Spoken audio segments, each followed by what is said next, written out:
I was in the 6th grade, I went through possibly the worst phase of my entire life.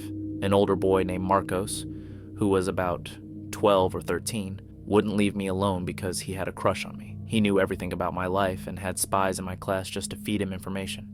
Marcos wanted to control me in any way possible, even though he was in the 7th grade and I was in the 6th.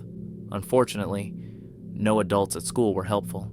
The coordinator even blamed me for the situation, and I believe this was because Marcos's family were politicians and had a lot of wealth. Some teachers even tried to help Marcos get closer to me. It got even worse to the point where I started eating lunch in the bathroom. I was unable to cope with everything going on. Marcos was an obsessive stalker, determined to be with me no matter how much I refused. He would touch me all over, harassing me every single chance he got. He spent the whole year pursuing me. Things got even worse when I started receiving death threats from all the girls who liked Marcos, as he was the most popular boy among the girls my age. Milena, a girl who lived on the street behind mine, threatened me, saying that if I did anything against Marcos, her brother, who was a criminal, would break into my house, and she knew where I lived. The situation became even more complicated when Marcos discovered that Nicholas, a friend I had known since 2008, had a crush on me. Nicholas confessed his feelings to me right before recess, and I was in shock, not knowing what to say.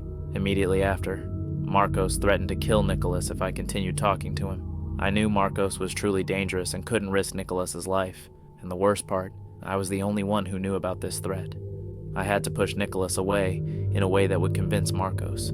My life was being monitored, and any attempt to secretly warn Nicholas would have been discovered. I made the hardest decision of my life. I made Nicholas hate me. I told everyone that I hated him too. I asked Sarah, the biggest gossip in class, to deliver a message to him. I knew she would spread it to everyone, including Marcos.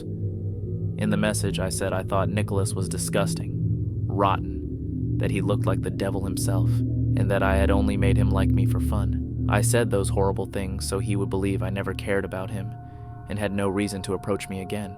The plan worked. Nicholas started to hate me, and Marcos left him alone. But it cost me everything. The whole class started to hate me, even the teachers.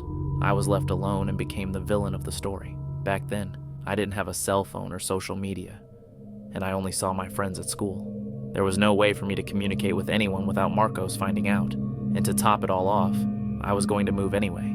But Marcos was so obsessive that he followed me until the last day of school, and even repeated the year just to try to be in the same class as me the following year. When I told him on the last day that I was moving, he made a huge scene, even saying that one day he would marry me.